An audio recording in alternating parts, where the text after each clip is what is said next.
Hello, family, and welcome to this episode of Legacy Chat. My name is Rick, and I'm an alcoholic. I was given the gift of sobriety on November 17th, 1987, and it's my privilege to be your host for this episode. Legacy Chat is a podcast made by and for members of AA to share their experience, strength, and hope on all three of our legacies in Alcoholics Anonymous. And it's a service of takethe12.org. That's takethe12.org, a three-legacy study website. All episodes of this podcast will be available to listen to or download completely free on takethe12.org. The primary purpose of our time together is to create a discussion space of our three legacies so our listeners might be able to have a richer and more personal experience of AA's 12 steps, 12 traditions, and 12 concepts for world service. Legacy Chat is not affiliated with Alcoholics Anonymous, and neither myself nor any of my guests in this podcast speak for AA as a whole. We're only here today to share our own unique experience on one of AA's three legacies. All right, on today's episode, we're going to be talking about step 4 in our first legacy of recovery, and I am so honored to have as my special guest with us today, Krystyn K. Krystyn, please introduce yourself, tell our listeners where you're from, your home group, your sobriety date, and a little bit about how you got to AA. Sure. Thanks. Hi, everybody. I am Krystyn, and I am an alcoholic. My sobriety date is July 8th of 2013. I am actively sponsored and a member of Get in the Car group in Grapevine, Texas. And a little bit about how I got to AA. Honestly, AA found me before I found AA. I was introduced to AA by a family member of mine was actually being 12-stepped. And I don't want to say witnessed it because that's giving me too much grace. I kind of just listened into it a little bit, and I just heard, that's weird. Like, why would people talk about that? But it had an effect on me. I remember it to this day. I remembered it very vividly for a very long time. And also through the rooms of Al-Anon. Thank God for Al-Anon. I encountered some really great black belts in Al-Anon when I was going there for that family member who is an alcoholic. And they kind of smelled the alcoholism on me before I found out that I was an alcoholic. So thank God I had some strong black belts in AA that kicked me to the other side of the hall. The other side of the other side of the tracks. the other side of the track. Yeah. So I found my way into AA that way. It took me a couple tries to get a sobriety date that stuck. But thank God I found one, and hopefully I get to keep it. Wonderful. Well, I can tell you because I am just so blessed that I get to share a home group with you. So I know the kind of program you work, and I know the kind of impact you have on the people who get to experience your particular brand of recovery. So I'm just really, really grateful to have you here. So thanks so much. Thank you. All right. So before we jump into this, I want to read a couple of things from the foreword of the 12 and 12. It says this: AA's 12 steps are a group of principles, spiritual in their nature, which, if practiced as a way of life, can expel the obsession to drink and enable the sufferer to become happily and usefully whole. One of the reasons that I love that statement, other than the fact that I think it's just in one sentence, it is one of the best sentences in all of our literature that describes our 12 steps. I love how at the very end of it, when Bill is talking about how it enables the sufferer, that's you and I, right, to become happily whole and usefully whole. That is both internal and external. So it was, without even knowing it, it's one of the first places that I get to recognize that the work that I'm about to do in the 12 steps, it's not just about me. Mm-hmm. It is about what I can do to be of maximum usefulness to God and to the people about me. All right, yeah. So I want to read step 4. Made a searching and fearless moral inventory of ourselves. The spiritual principle of this step. And, we hear a lot of people talk about the 36 spiritual principles. And interestingly enough, they're not written down anywhere in any of our literature. But I like to use for the principle of this step, courage, because I know that when I finally sat down to do my first 4-step, it took an enormous amount of courage for me to be able to do that. And when I'm taking sponsees through the steps, when we get to step 4, I have this step study that I use, obviously, from takethe12.org. Or I've put it on takethe12.org. And I always highlight in the step, what if you don't remember anything else, what is the one thing that you need to remember about step 4? And what I tell my sponsees is it's about causes and conditions, right? Mm-hmm. It is about Absolutely. recognizing, right? Just all of the stuff that got me to this point. So, all right. So first question that I have for you. Yes. And I always ask this question of my guests, regardless of whether it's a step, a tradition, or a concept. Why did you choose step 4? Why did you say yes to speaking on this step? I love the 4th step. I love all of the steps, but I think that step 4 is my favorite, for a couple of reasons. And I'm sure you hear this reason a lot, but it's cliche, but it's true for me, is the step saved my life. When I finally worked it in an honest and truthful, fearless way, which I'll talk about more later, I'm sure. But once I finally did it, it truly saved my life. It was truly the turning point for my survival, and my program.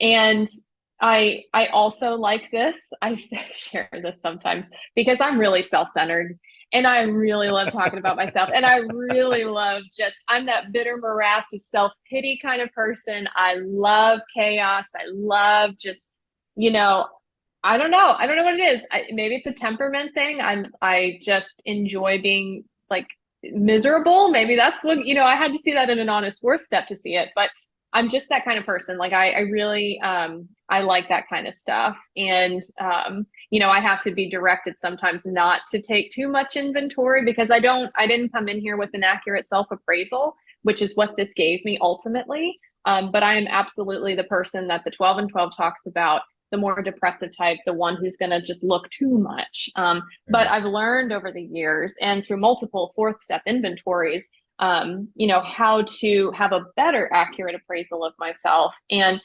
not look so much, like finding it in inventory, not to look so much, to really write that perspective, which I can absolutely speak more to. I had a recent inventory that did that. But yeah, I adore this step. I think everybody needs a 4th step. So Yeah, I have to laugh just a little bit, only because when you started off by saying, well, the reason that I said yes to speaking on the 4th step is because I love the 4th. That is not what most people say. I know. It is just not. I mean, people have this, by the time they come in, or at least, and certainly was my experience. When I came in, I kept hearing people talk about, oh, I'm working on my 4th step. I'm working on my 4th step, and I felt like, just from listening to folks, I felt like it was such a thing, a mountain. It was a mountain. The word that just popped into my head was trudge, right? Even though I have a different definition of the word trudge today, but to plod through just something that was really, really hard to do. And I tell my sponsees all the time, I'm like, you don't need to be afraid of the 4th step. No. One, because the only thing you need to remember is it's just a list. The 4th step is nothing more than a list, and nobody knows this stuff better than you do.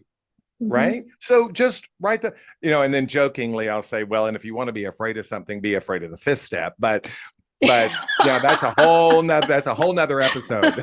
I mean, I will say, in all fairness, like, yeah, it's not always comfortable to write a 4th step. I mean, honestly, I can't think of a 4th step that was truly comfortable. Right. But the reality is like, by the time that I got to that point where I was in so much pain to write an honest 4th step, and I was truly convinced that that was the only way that was going to save my life, it was not as painful. You know what I mean? Like, it was the less painful alternative. That was the easier, softer way. Well, for sure. Well, yeah, I mean, no one wants to look at all that stuff, but right. Well, we know that, having been around long enough it's an absolute must. We Hmm. must be willing to look at that. I just am reminded of what it says on page 567 in the appendix on spiritual experience, that, Bill gave us his 2-word definition of what a spiritual experience is, which is a personality change. And Hmm. for me to be able to have that personality change, I've got to be able to look at what my personality was. Yes, Right, absolutely. the causes and conditions of my failure. What Hmm. was it that, that brought me down? Right. I want to jump back to, for a second. I want to go back to we were talking a moment ago about the spiritual principle of this step, Yes. and I like to use courage.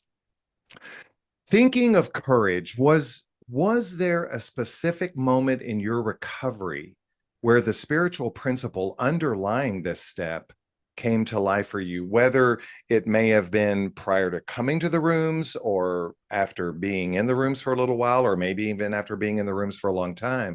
But the spiritual principle of courage, was there a specific moment in your recovery where that principle came to life for you? Yeah, a couple of them. Before I got to AA this time, we'll say this time, because I needed to go in and out, do some more research, really, get my own experience with alcoholism. But before I came to Alcoholics Anonymous this time, I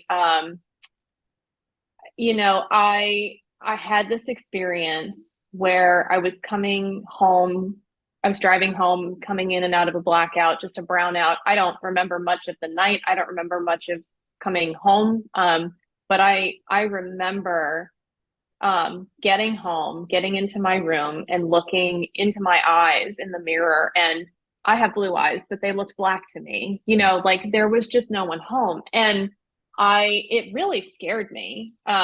It was just one of those moments, and I hope I never forget it, honestly. And I love to talk about it because it reminds me, like, that happened. And I know that I'm convinced that that can happen again and much worse. But I remember just being so freaked out by that moment, where it was this gut moment of, I'm not in control. Like there is something bigger than me that's not good, that is moving me, and I don't have a choice. And I now, having gone through the steps and being sponsored and with some time, like I realized that that's alcoholism for me. Like that's what was moving me, is this need, insatiable need to feel different, and finding that release in alcohol, that fix for that soul sickness that I have. So that was something that kind of catapulted me into the rooms for a physical sobriety. And then another, really the courage to take that step, but also the courage. I had to be sober for a little while to really get an understanding of my alcoholism. Like, if you don't know for me, if I had to find out how alcoholic I was by stopping drinking and trying to stay stopped. Oh, And for I sure. really, oh my gosh, it was not pretty. My experience, it was way worse being sober physically than it was drinking. But to answer the question for the second part, I had been sober for about 16 months, dry as a fire hazard, just unbelievably bristling with antagonism, just unreachable, really angry, really hostile. And,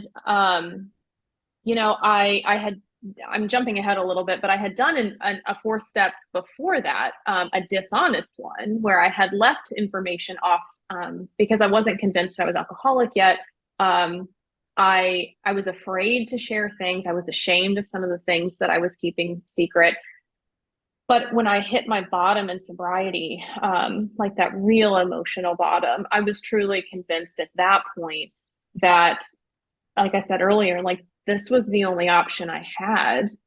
It was either try the steps or figure out how to get over the fear of killing myself. I really was at that jumping off point.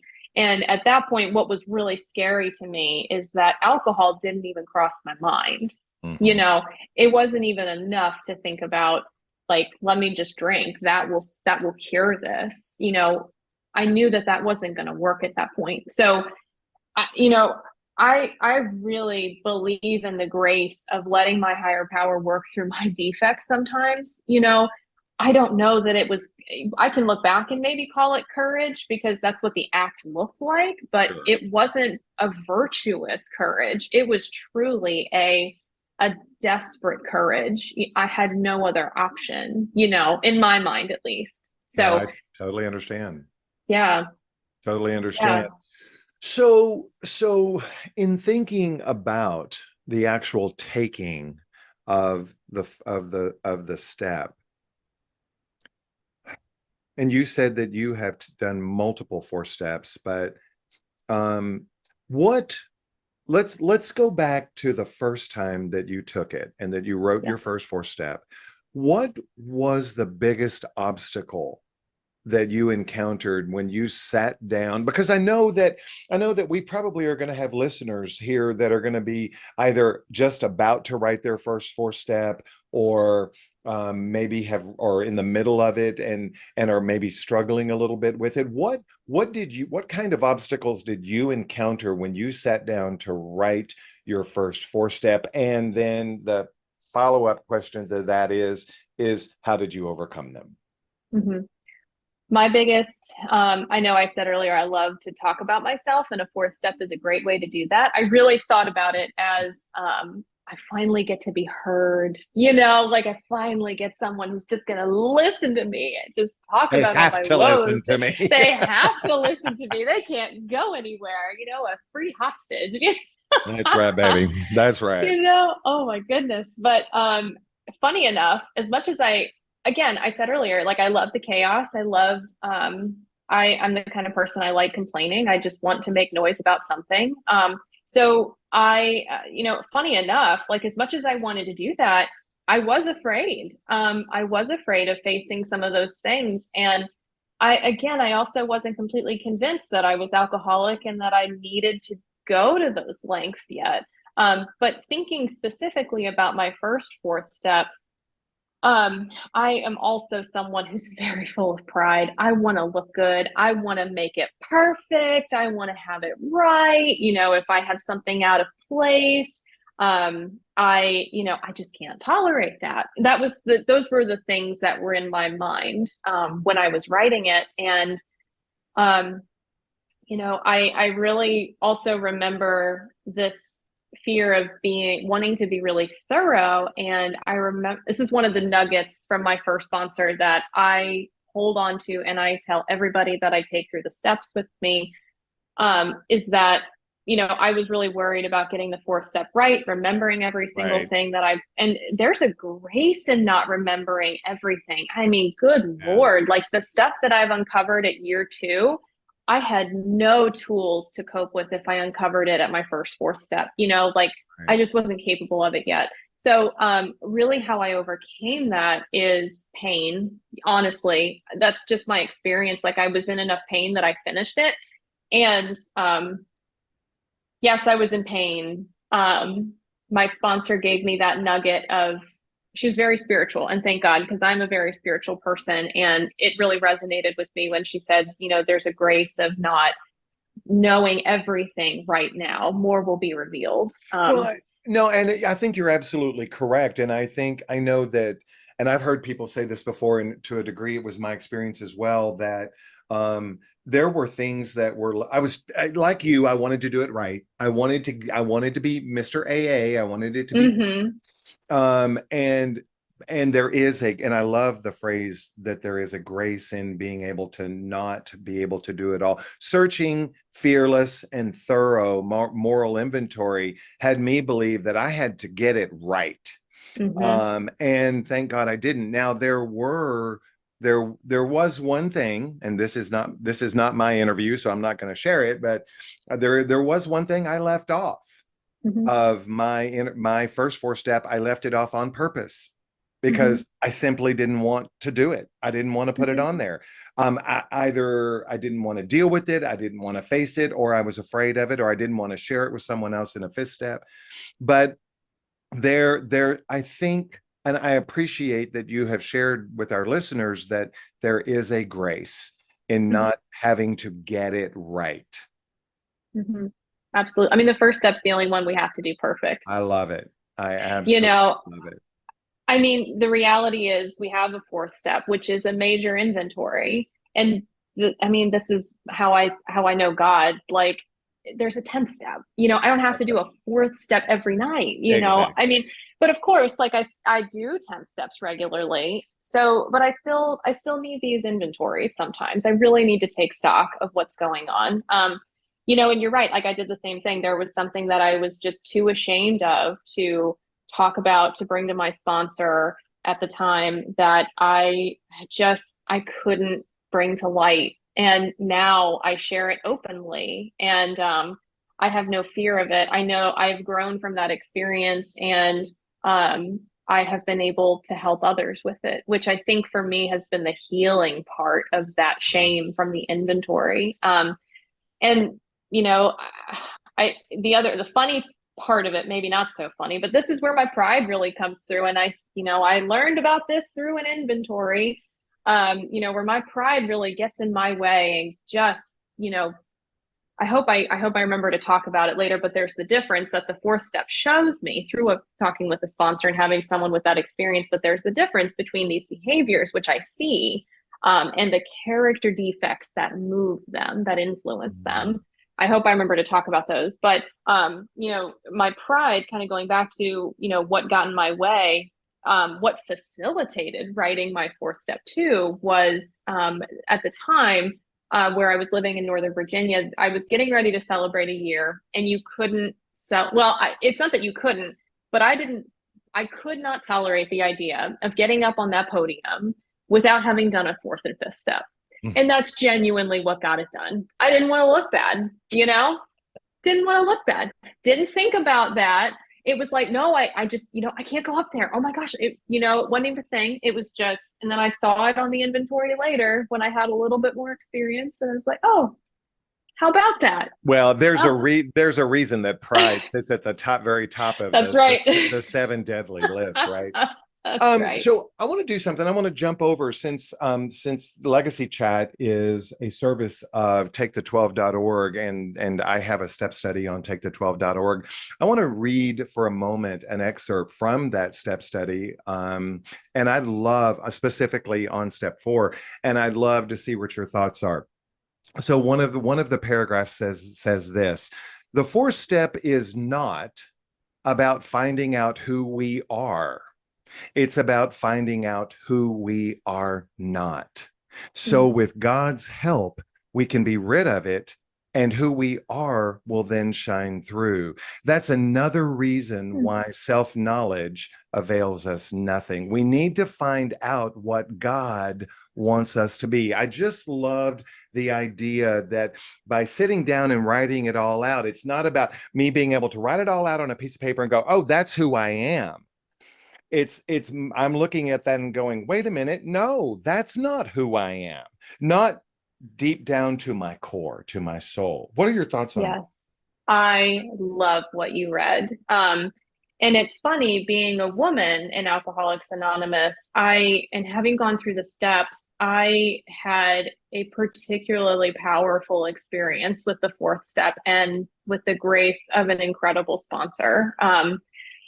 There were many things that I didn't know who I was. I had no accurate self-appraisal, whether it was positive or negative. It was just skewed all over the place.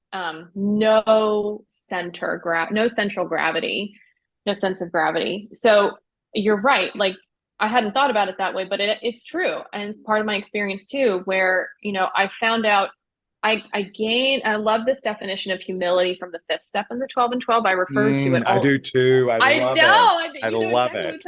I think it's on page 58, It's on maybe page 52. 58. 58 and Okay, 12 yeah. and 12. Like just, I love the fourth step because there was a piece for me, and I'll get to both sides of it, but there was a piece for me in knowing who I was and learning who I wasn't. Because there were really specific and significant experiences that I went through growing up that I could say contributed to my alcoholism. I could say did not contribute to my alcoholism, but there were certain things that happened in my life where I I held on too much. And it wasn't a matter necessarily when I got to the fourth column with my sponsor of let it go. It was, there were legitimately things that happened and resentments that stayed with me for so long that were genuinely those kinds of things that were, you were at the wrong place at the wrong time. Mhm. Or there were other God's kids that are sick too, and you were in the wrong place at the wrong time.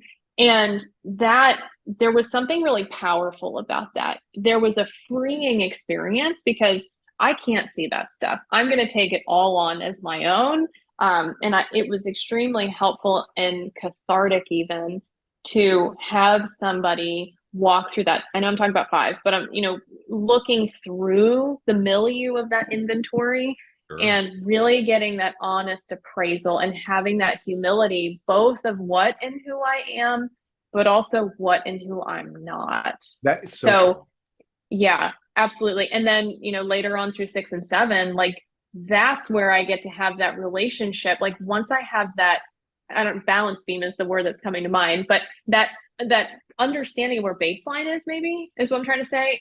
Once I have that and I have this trust with my sponsor who's walked me through that, like that's when I can really learn who God created me to be. Oh my God, like it's such an incredible experience. Well, and we've lived for so long in delusion that Mm, for so long, I mean, I know we're on the fourth step, but by the time when I took my sixth step with my sponsor, there was a defect of character I wasn't willing to let go of because I had allowed it to become so much a part of my identity that if I let go of it, I all of a sudden don't know who I am. hmm. Right. Yeah, And the sure. reality is that's all delusion. Right. So Mm, the fourth step allows me to be able to look at this stuff and go, wait a minute, that hmm. is not who God made me to be. Right. So I think it's incredibly beautiful. You've talked about relationship with your sponsor, and I have a specific question that I'm going to ask you about Hmm. sponsor sponsee in a moment. But before we do that, I want to jump into a quick question. I am a big believer that in every single one of our steps, and when I'm taking someone through the steps, we highlight this and we look at what do I get to surrender? In each step, Mm. I am called, I believe, and it's just my experience. I don't speak for AA as a whole, even though sometimes I think I do. Um, I believe that in every single step, I am called to surrender something. And in the fourth step, I believe that I'm called to surrender two things. One, the fear of looking at who I was, and two, any desire to regret the past, right? I Mm. have got to be willing to let that stuff go because it no longer serves me. What have you been able to identify as what you're surrendering when you have written your four steps? Oh, goodness. That's a good question. Well, I don't know. What's coming to my mind is that, when I write a fourth step, I am really I'm surrendering my control or this illusion of control maybe. Mhm. As much as I'm a spiritual person and I really gravitate toward God naturally, I am still human and I have this fundamental fear that I'm not going to get what I think I'm owed, or I'm going to be taken away. Like the things that I have are going to be taken away. And I, I have this fear that I'm not going to be taken care of. And for me, these resentments are something sometimes, there's something to hold on to for me. They are a tangible, um, I guess, representation of me and my experience. Like it's something that's in my mind. This is my perception. So whether it's accurate or not is another question. But I really like I look at those for a long time, and I'm getting better at this with time and sobriety, but those become my higher powers, those resentments, those are the real facts of my life. And if I'm not doing a 10th step on the regular, but also importantly, if I'm not doing an inventory of these things, I'm really in trouble. And, when I'm writing those, I mean, it makes me sweat just even thinking about it, because it's true. Like it's such a surrender for me to, it's a faith. It's a movement of faith. Mhm. It's truly this act of, I trust you. Right. I don't know that I trust you, but I trust you. I trust you, but I don't know. Well, and You know? I think you nailed it though when you said that, and I don't know that I really thought about it in the fourth step, but I am surrendering some kind of control. Mhm. I am having to and replace that I'm giving you with my scorecard. I'm giving you my exactly. scorecard. Exactly. Yeah, Speaking of the scorecard, I think it's important since we are talking about the fourth step that we talk about the just real quickly the pieces of the fourth step. So the fourth step is divided sure. into three pieces. There's the resentments list, which Bill calls it the grudge list, right? Hmm. So there's the grudge list, and we lay out, who am I resentful at? Why am I resentful? What it affects in me? What are the character defects that have popped up in me? Hmm. Um, what could I have done differently? I have a specific process that is founded in the big book, has a foundation in the big book on the four step, but there are some additional questions that I have my sponsees answer on each line item. And one of them is, do you believe, and I call it my 8 step prep. Do you believe that will you owe an amends? And we don't need to talk about the amends right now. I just ask them to put yes or no, right? So that's part one. Part two, the fears list.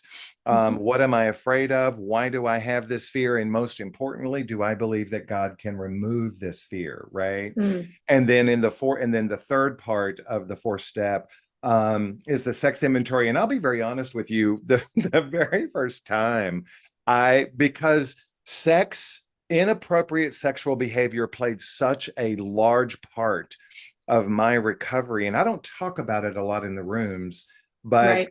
played a large part in my prior to coming to the rooms. I didn't understand why I needed to talk about that stuff. Sure. One, because that's the character defect that I wasn't willing to let go of because I had used it so much to create the outline of my life that I thought if I don't have that inappropriate sexual behavior, who am I? Don't take this Absolutely. away from me, right? Yep. So I didn't understand why the sex inventory was a part of the three parts of the four step inventory. Today, I obviously do. And I'm Hmm. grateful for it. But was there any one piece of those three parts, whether it was the resentments, grudge list, fears, or sex inventory that you struggled with?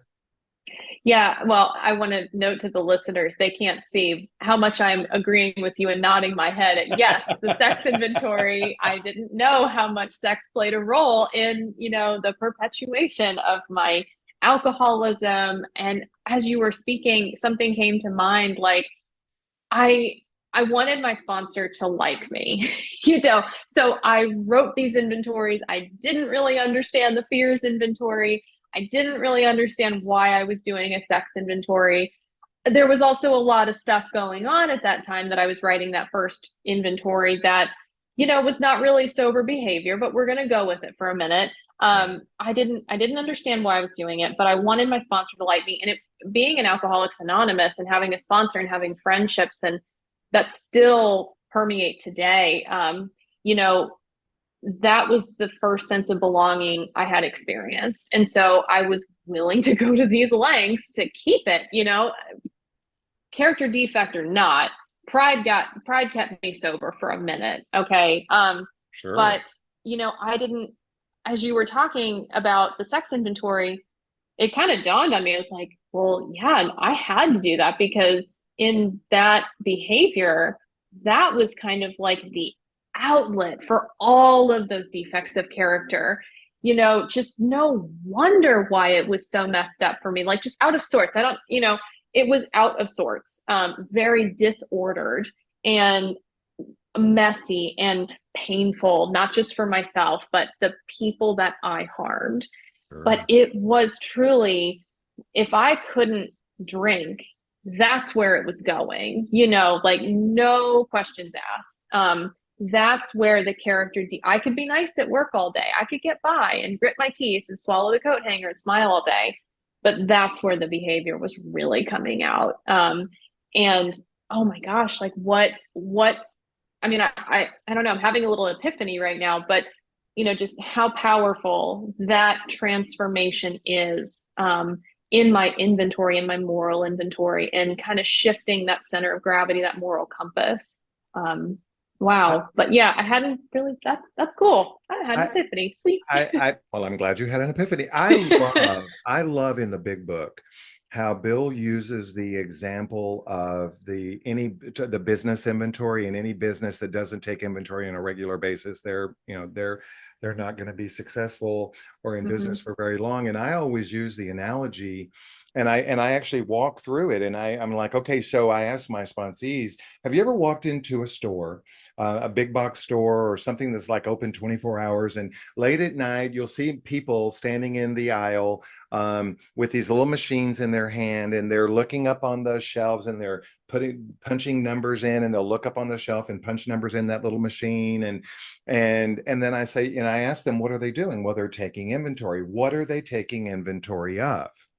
Mhm. They're taking inventory of the stock in trade, is what Bill says. And it is absolutely the truth. The things that are on the shelf, what is on the shelf to sell? And what they're trying to identify is those items that are on the shelf that are assets, and those things that are on the shelf that are liabilities. Why? So they can I take those things that are liabilities off the shelf, either discount them, create a fire sale for them, send them back to the manufacturer, whatever they need to do just to get them off the shelf. Why? So that we can create space for more things that are assets. It is the Mhm. things that are working for me, the things that are not working for me. And the personal inventory, at least in my experience, has been the exact same thing, right? I get to look at those things that work for me, those things that no longer work for me, so that I can do an appropriate 6 and 7, ask God,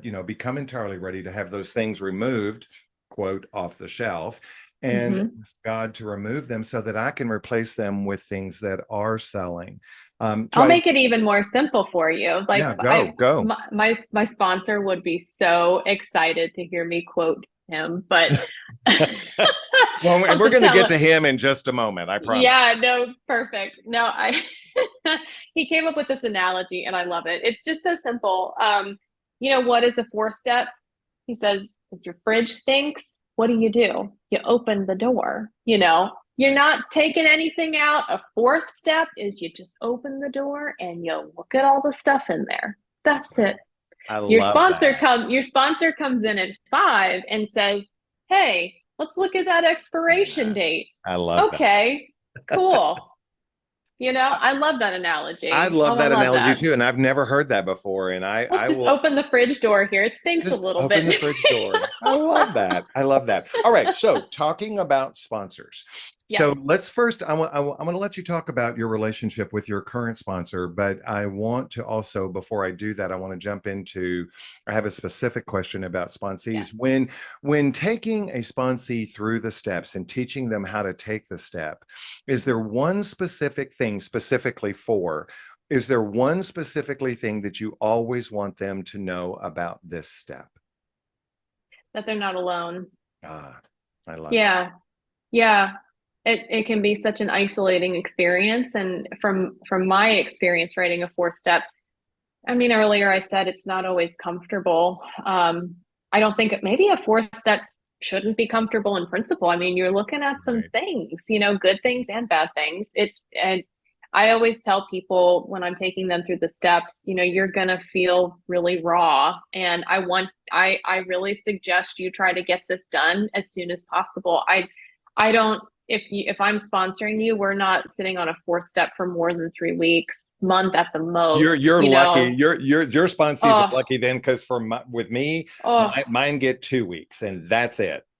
yeah. I mean, the sooner the better, That's right. honestly. Really, I have no business being in that much pain. I mean, it's kind of like Jim. I'm really playing the chances. If I'm walking in there thinking I'm okay, I'm just going to find a prospect for a car.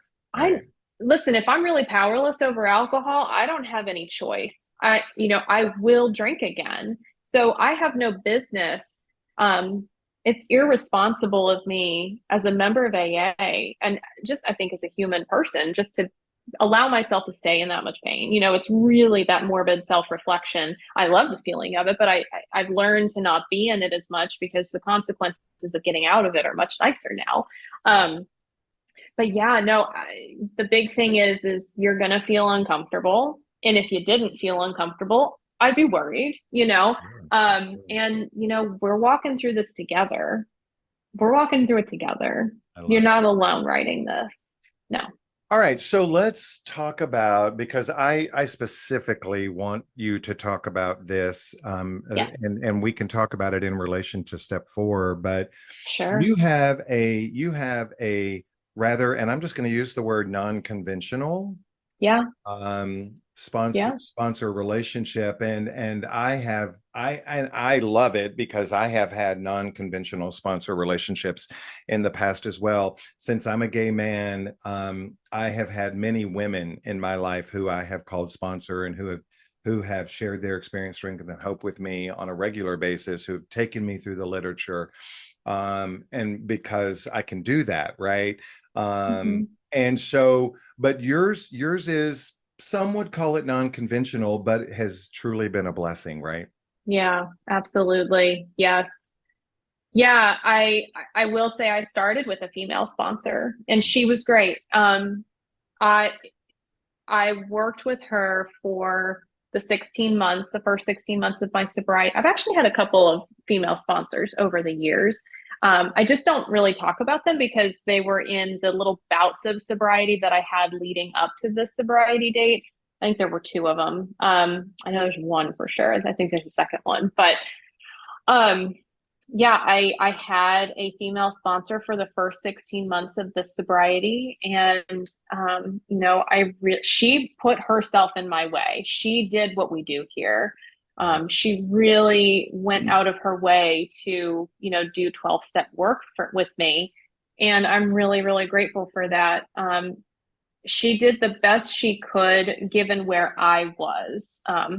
You know, I fought and I kicked and screamed with her. I was not an easy newcomer to deal with. I was red hot with resentment, just an unbelievable behavior, you know. Um, Unremorseful is really the word that comes to mind. And I hope I remember to think about this later. You know, some of the things I've learned about myself personally that I think have been transformational and things that people don't talk about with a 4th step that they learn about themselves. There was a lot of, well, anyway, I hope I get to that later. If not, it's up to God. But, you know, I worked with her for the first 16 months. I did the dishonest 4th step with her. And I think for me, it was a combination. I wasn't necessarily completely convinced that I was alcoholic yet, that I needed to go to those lengths. I needed to share these things with her. And I don't know that we had the best fit. And I don't say that because we were a bad fit. It was because I was, like the 4th step in the 12 and 12 talks about, I was genuinely incapable of having a true partnership or any kind, not even true partnership, because that's too much grace for me at that time. Like I was incapable of having any relationship with another human being. So I don't know that it was the best fit at the time, given where I was at, spiritually speaking.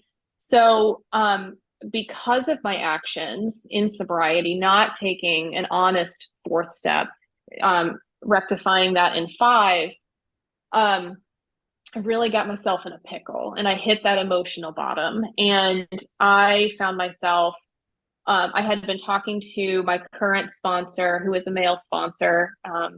You know, I was talking with him for about a week before I officially asked him to be my sponsor. And for whatever reason, and even to this day, like it's not changed. That's the only person that I have ever been able to hear through the insanity. And even that the insidious, I love that word, that insidious insanity that precedes the first drink. Because I don't know about you or the listeners, but I am not cured of my alcoholism, and I'm an alcoholic. I'm built to drink. I think about drinking. I have been placed in a position of neutrality because of the steps. Right But on. I am, you know, like still think about it sometimes. And my sponsor is the only one that I have consistently been able to hear through that insanity. Even before I even know it's there, because it's insidious, it's under the radar. One of my favorite words, and my sponsor has been the only one that I have been willing to allow into my life enough for him to go toe to toe with me. He's able to go toe to toe with me. Who am I kidding? That I have really been able. I think of the sponsorship relationship in general, not just with mine, but I think I see it as this way, is the place where I practice these relationships. Sure. That's where I practice these principles. And that's where I really brush off the dust. I really like hone those skills and I apply them in every other relationship. That's where I really cut my teeth. When I spoke a you lot. absolutely, when you started working with him, did you go back? Did he take you back 1 through 12, and did you do a 4-step with him? I did, yes. And So I'll so speak. Yeah. so what was different with him than the first time you did it? I was humbled. I was humbled by my alcoholism, honestly. I was willing. And again, like we talked about this with courage earlier, it wasn't a heroic, virtuous, Right. I'm going back through one. It was, tell me what I need to do. Please tell me what I need to do. I will do anything. I don't care what it is. You tell me and I will do it. And I did. I think it was this opportunity to really reset, and rewrite in my mind what the book says. Because as my first sponsor took me through, I only had like 2 neurons to fire together. Okay. Like I could not understand what she was saying to me. She read the book to me word for word, but I just couldn't hear it. I wasn't ready. But you could hear it So with him. I could. And I don't know, like that's just how it worked. I could hear him. There was no nonsense about it. Right. And, but I'm really grateful for that, because there were a lot of things that I thought I knew, hearing it given to me when my first sponsor read it to me, that I totally missed. So it would have been a disservice to not have done that. And we went through it very quickly because I was so sick at that point in my sobriety that I did not have a lot of time. It was read the doctor's opinion. We're talking about it tomorrow. Read Bill's story. We're talking about it tomorrow. Read the next chapter. We're talking about it tomorrow. And within a month, I had my 4th step written and I was doing my 5th step. And I will say, with my 4th step, I wrote an entire inventory. I wrote the grudge list. I wrote the fears inventory, and I wrote the sex inventory.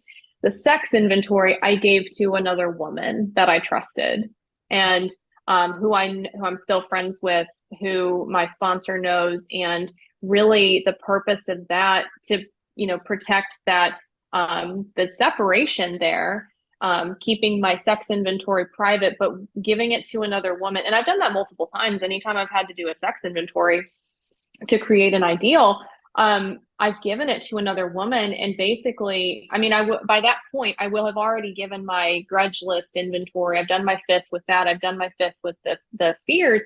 So I know what I'm looking for. I know what's important to relay to my sponsor. So I go to this other woman and I give my sex inventory. And I get those important highlights, like what are the defects of character that are, perpetuating this behavior.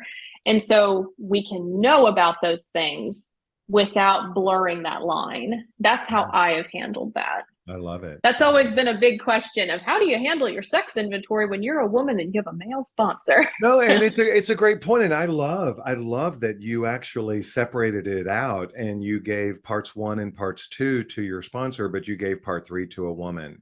I think Yeah, that's because my beautiful. sponsor is straight. My sponsor is not gay, and Right. I'm a straight woman. So I know that you're right. Like it's not conventional. I know a few women here and there who have male sponsors. It's not the norm. I don't, and even, when people ask me about it, I don't recommend it. I don't Right. recommend it to new women. Sure. You need to go find this first. You need to go find a female sponsor I tried it.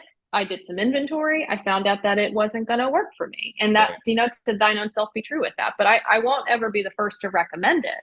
I'll Right. be honest with that for Well, sure. so Krystyn, we are just about out of time. Wow. I know it's my how time flies, right? Yeah. Is there, I mean, I always ask this question of folks before we head out.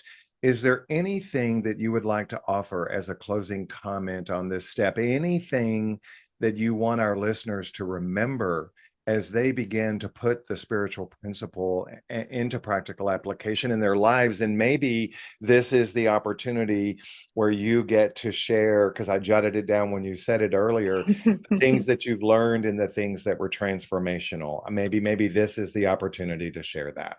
Yeah, I think what is really, oh, goodness.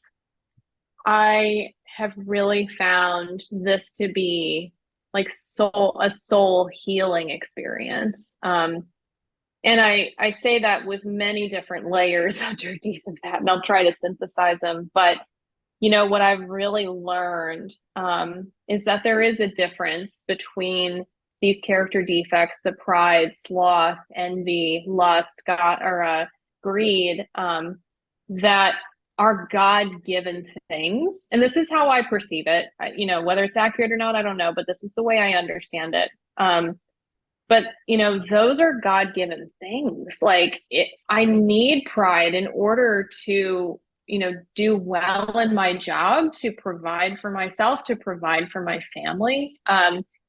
I have to have enough pride to get out of bed and combat the sloth that puts me into bed at night. I have to have these things. I have to have them to survive. They are good and God given. And what I have found is that, God has really allowed me to grow in understanding where they have far exceeded their intended use. And that's Yeah. the transformation.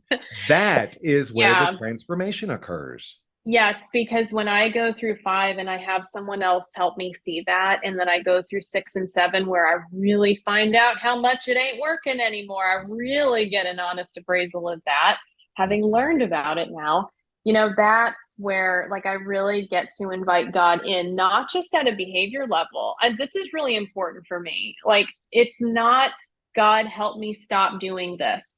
God, help me do more of that. That is not how I practice this. This is, God, please, you write whatever it is inside of me that makes me most useful to you and my fellows, because I don't know what that is. I don't know. Like I said earlier, I don't know if God's going to need one of my defects to make something happen. It's not my business anymore. That's what I gave up in the 3rd step.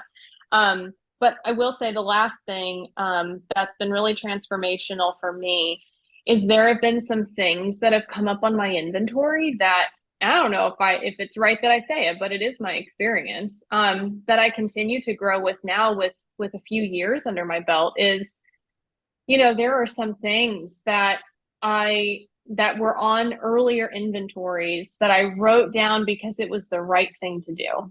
And Mhm. I mean that in terms of like there were people that I hurt that were harmed by my actions, but I don't necessarily feel the remorse of those actions. And even to this day, and I feel like I hope I'm not the only one that feels that way because that would be really isolating to me. But at this point, I'm to thine own self be true. Like this is just my Right. experience. But That's right. there are things that I'll still find in my inventory sometimes that I'm like, I get that the right answer is I should feel bad about that, but I don't in my heart. And what that really just and continues to remind me of is this really core thing of my alcoholism is that I do have this profound self-centeredness. Mm. I see it come up in different ways in my inventory. And I've learned over the years that I have this, and it's not like if I become ashamed of it, it's not actually going to be helpful anymore. Like I have to embrace it. I have to say, okay, like I am self-centered. Like it's all right that that feels that way. Probably won't feel that way in 12 years. I might feel differently about it. And I'm welcome to that. I'm open to that. So losing, for the most part, losing the shame of uncovering some really dark things, deep things in my inventory has really given me the ability to breathe, you Mm. know, the ability to sleep at night, which I say all the time is really what I ever wanted. You know, I can go to sleep at night knowing who I am and who I'm not, and not being afraid of what comes up, and knowing that I have somebody like a sponsor or the fellowship or people like you who will embrace that with me and help me to grow. So all in all, you know, to wrap that thought up, you know, this fourth step, it's right after the third step. We've made a decision and we quickly go into writing this thing. It's the first action we take to show that I really want to live differently. It's not the end, it's the beginning. And this it's the beginning of a lifelong work, but it's also the beginning of my second life that I have been so privileged to have. So that's my wrap up. Absolutely privileged to have. I remember hearing someone say once after writing their fourth step, they said, I finally could exhale. Yeah, And I love that. totally. That. Totally. Krystyn, thank you so much for your time tonight and Thank for your you. service. I am just absolutely confident that our listeners will be able to take away a lot from your sharing. Just a Thank reminder you. to everyone that you can go to takethe12.org to learn more about all three of our legacies in AA through STEP, tradition, and concept studies, blog posts, videos, books, and so much more. Until next time, let us not forget Bill W.'s words when he said this: we clearly see AA in three dimensions: the dimension of recovery, the dimension of unity, and the dimension of service. Without any one of these, AA couldn't function. God bless.